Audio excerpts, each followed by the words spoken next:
आता एक मोठी बातमी समोर येते। नवी कोरी इलेक्ट्रिक स्कूटर बिघडल्याच्या रागात स्कूटर चालकानं शोरूम पेटवून दिलाय।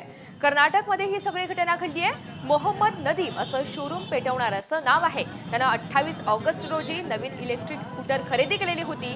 मात्र ही स्कूटर घेऊन घरी गेल्यावर अगदी काही दिवसात ती बिघडली। स्कूटर दुरुस्त करण्यासाठी वेगवेगळे प्रयत्न केले, मात्र स्कूटर दुरुस्त झालीच नाही।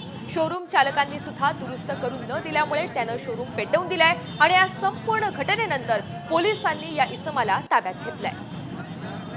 आता एक मोठी बातमी समोर येते। नवी कोरी इलेक्ट्रिक स्कूटर बिघडल्याच्या रागात स्कूटर चालकानं शोरूम पेटवून दिलाय। कर्नाटकमध्ये ही सगळी घटना घडली आहे। मोहम्मद नदीम असं शोरूम पेटवणाऱ्याचं नाव आहे। त्यानं 28 ऑगस्ट रोजी नवीन इलेक्ट्रिक स्कूटर खरेदी केलेली होती। मात्र ही स्कूटर घेऊन घरी गेल्यावर अगदी काही दिवसात ती बिघडली। स्कूटर दुरुस्त करण्यासाठी वेगवेगळे प्रयत्न केले, मात्र स्कूटर दुरुस्त झालीच नाही। शोरूम चालकांनी सुद्धा दुरुस्त करून न दिल्यामुळे त्यानं शोरूम पेटवून दिलाय आणि या संपूर्ण घटनेनंतर पोलिसांनी या इसमाला ताब्यात घेतलंय।